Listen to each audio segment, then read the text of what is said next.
Oikein ihanaa päivää ja tervetuloa takaisin Lanttimatkat-kanavalle. Meiltä on kyselty jonkin verran, että voitaisiko puhua japanin kielestä täällä kanavalla, ja tottahan toki me voidaan siitä puhua. Tällä videolla käydään vähän läpi siitä, että mikä japanin kieli on, ja opiskellaan muutama fraasi, joista voi olla hyötyä esimerkiksi matkailussa. Japanin kielellä ei ole tunnettuja sukulaiskieliä, vaikkakin aikojen saatossa on ehdotettu, että Korea tai Kiina olisi sen sukulainen, mutta Japani kuuluu japanilaisiin kieliin.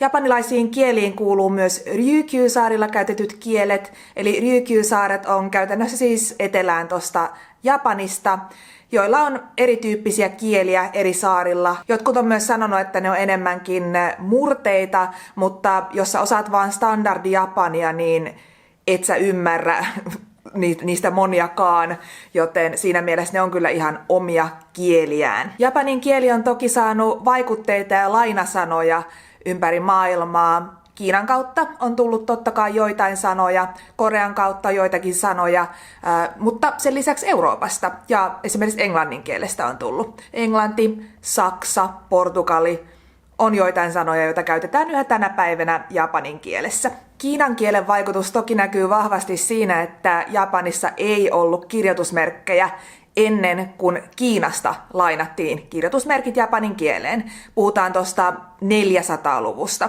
Eli silloin alettiin käyttää Japanissakin näitä kiinalaisia kirjoitusmerkkejä, ja niitä käytettiin sillä tavalla, että niihin otettiin niitä kiinalaisia lukutapoja niihin merkkeihin, mutta sen lisäksi niitä merkkejä käytettiin lukutapana jo olemassa oleville japanilaisille sanoille. Ja tämä on tänäkin päivänä vielä hyvin iso osa japanin kieltä, nimittäin näitä kirjoitusmerkkejä voidaan lukea eri tavalla. Esimerkiksi riippuen siitä, että onko kirjoitusmerkki, esiintyykö se itsenään vai osana jotakin toista sanaa. Näitä kiinalaisperäisiä merkkejä kutsutaan nimellä kanji. Ja näitä kanjeja on kymmeniä tuhansia, mutta ei nyt kovinkaan moni osaa niitä kaikkia missään nimessä, vaan periaatteessa noin 2000 on semmoista merkkiä, jotka pitäisi jokapäiväisessä elämässä osata. Toki sekin on todella paljon. Mutta tämän kanji-kirjoitusmerkistön lisäksi Japanissa on myös 2 muuta kirjoitusjärjestelmää, nimittäin hiragana ja katakana.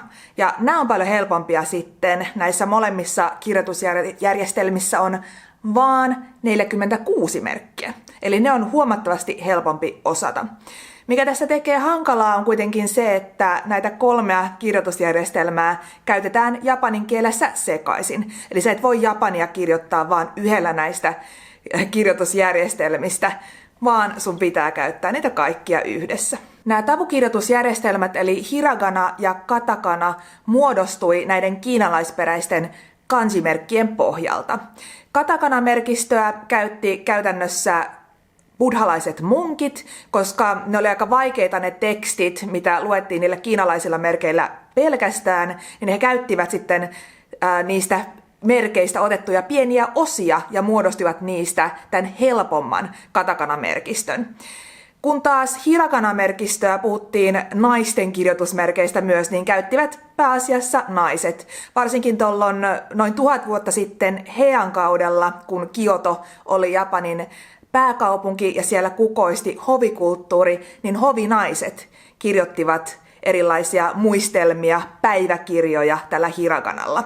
Myös esimerkiksi erittäin tunnettu teos Genjin tarina, joka on japanin kielellä ihan tällä japanilaisella kirjoitusmerkistöllä kirjoitettu ensimmäinen romaani, on naisen kirjoittama. Murasaki Shikibu kirjoitti sen siis tuossa noin 1000 vuotta sitten. Vaikka Japanin kirjoitusmerkistöt onkin haastavia ja se on monesti elinikäinen prosessi, että sä opiskelet ne ja saat ne pysymään sun päässä, niin suomalaiselle se japanin kielen puhuminen ei ole erityisen hankalaa. Japanin kielessä on paljon vokaaleita, niin kuin suomen kielessä sanat käytännössä äänetään niin kuin ne kirjoitetaan, joitakin poikkeuksia lukuun ottamatta. Japanin kielessä myöskään toonit ei ole ihan hirveän tärkeitä, niin kuin vaikkapa kiinan kielessä, vaan japania voi puhua aika monotonisesti ja silti tulla ymmärretyksi.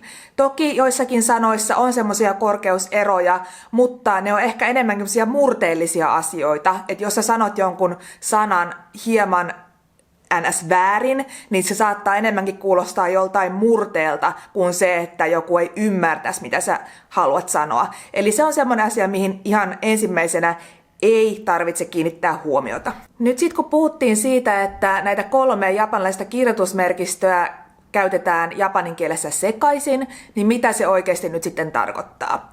Esimerkiksi lause watashi wa terebi o mimasu. Watashi wa terebi o mimasu. Minä katson TVtä.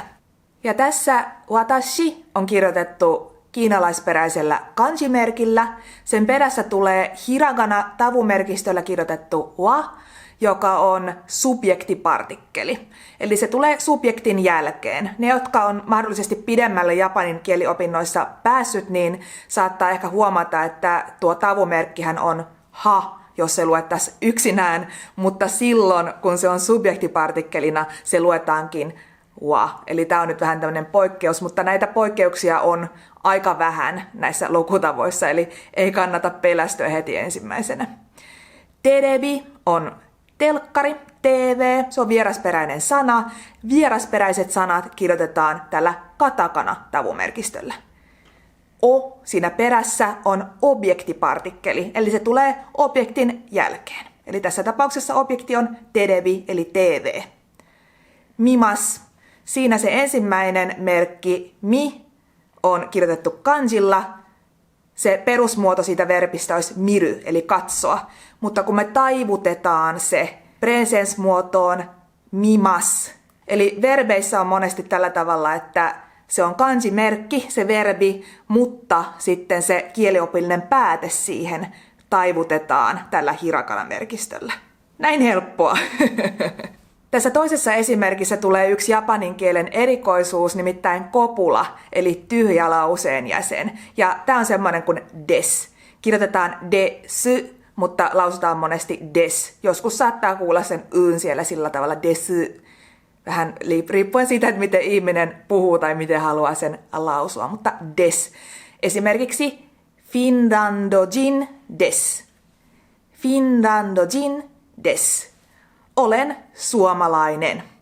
Finlando, siinä on se R kannattaa kiinnittää huomiota, koska se ei ole Finrando. Se R on semmoinen yksittäryinen R, eli rando. Sen takia se voi joskus kuulostaa Finlando. Sä voit sanoa se Finlando, se ei kuulosta väärältä. Mutta mieluummin enemmän sinne L:ään päin kuin R:ään. Finrando kuulostaa taas sitten ei niin sulavalta japanin kieleltä. Eli semmoinen d on se R siellä. Eli Suomi on se Finlando. Ja jin, se tarkoittaa ihmistä, tässä tapauksessa maalaista, eli suomalainen. Des. Se ei tarkoita oikeasti mitään, mutta se monesti käännetään olen tai olla. Vaikka se virallisesti ei ole mikään verbi, se ei tarkoita yhtään mitään, se vaan on siellä lauseen perässä. Mutta jos miettii, miten sen kääntäisi, niin yleensä se käännetään olla. Tämä seuraava lause saattaa olla matkaillessa hyödyllinen, nimittäin ikura desu ka? Paljonko maksaa? Ikura desu ka? Ikura desu ka? Ja tässä tulee nyt sitten tuo kysymyspartikkeli, eli ka, joka tulee sinne loppuun. Periaatteessa voidaan myös semmoisella nousevalla intonaatiolla tehdä kysymys ilman sitä ka, vaikkapa ikura, mutta se on vähän semmoinen sitten ei niin kohtelias tapa sanoa. Mutta jos tämmöisessä puhekielessä puhutaan, niin nousevalla intonaatiolla voidaan kysymys tehdä. Mutta jos se perässä on toi ka, me myös tiedetään, että silloin on kysymys kyseessä. Multa monesti kysytään, että miten Japanissa tervehditään. Ihan perus sellainen kohtelias tervehdyspäivää on konnichiwa, konnichiwa, joka tarkoittaa siis päivää. Illalla voi taas sitten sanoa, että konbanwa, eli iltaa, konbanwa.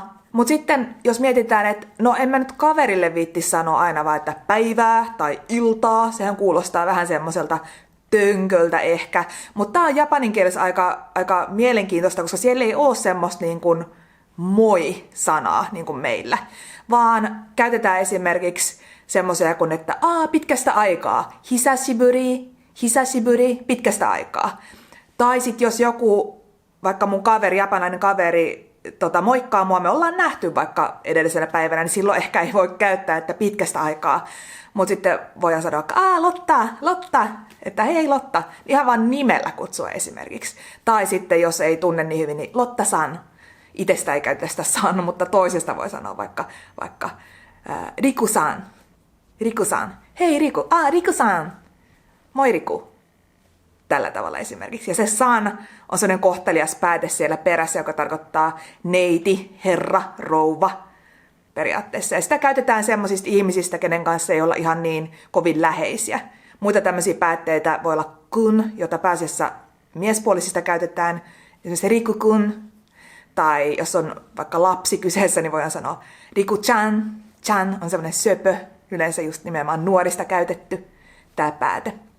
Mutta tällä tavalla voidaan moikata.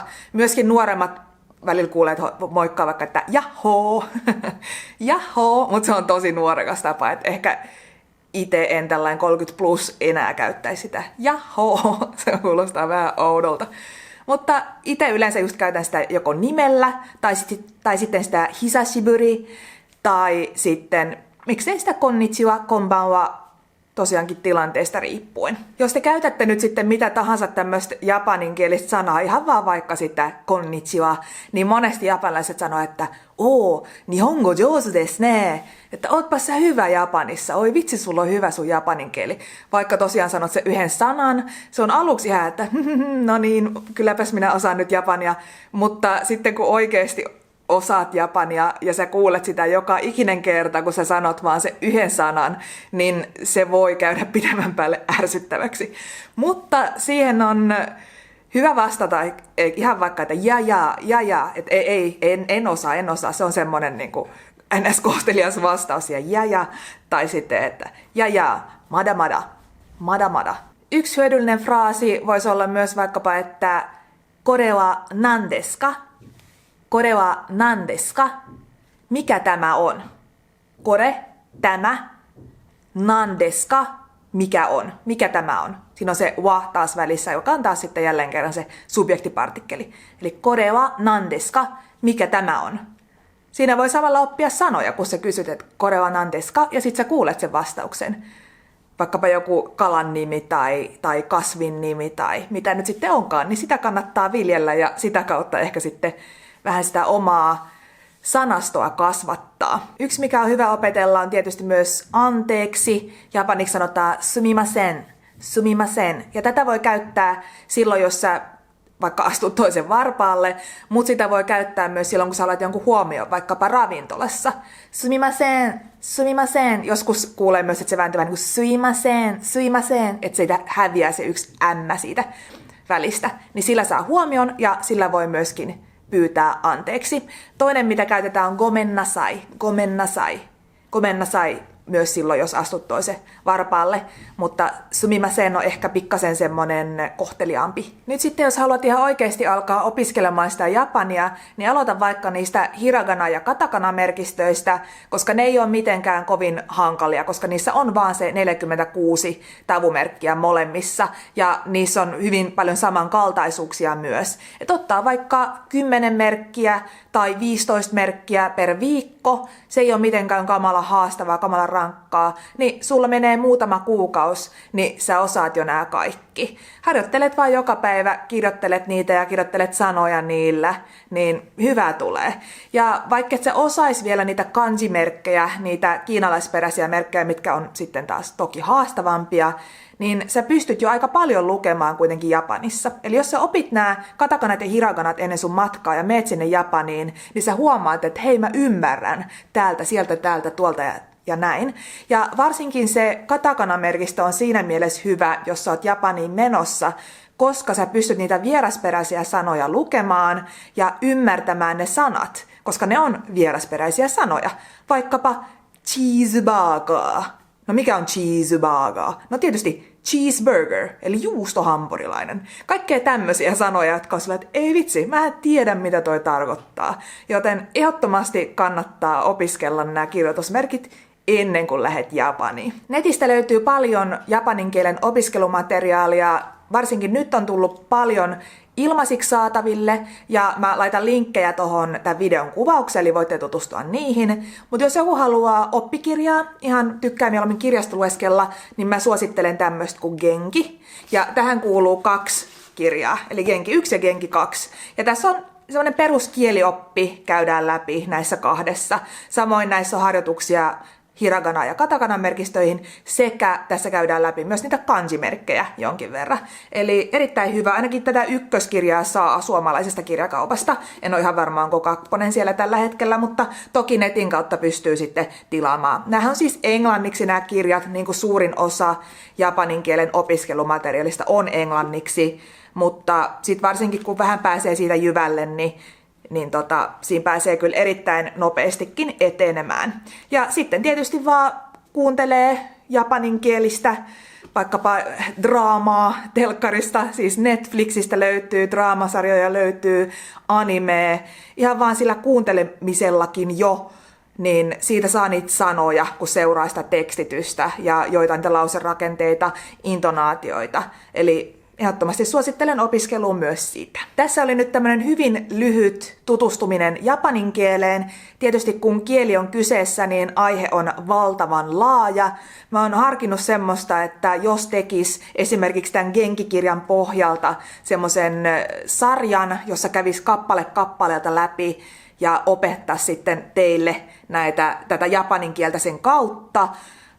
Onko semmoiselle kysyntää? Kiinnostaisiko teitä? Mä voisin ehkä jossain vaiheessa tehdä joko tälle kanavalle tai jollekin toiselle kanavalle tämän tyyppisen sarjan. Kerro ihmeessä muutenkin, että tykkäsitkö tästä videosta? Kiinnostaako japanin kieli? Osaatko japanin kieltä? Jatketaan keskustelua tuossa kommenteissa. Mut hei, kiitos kun katsoit videon. Me nähdään jälleen ensi kerralla. Moikka!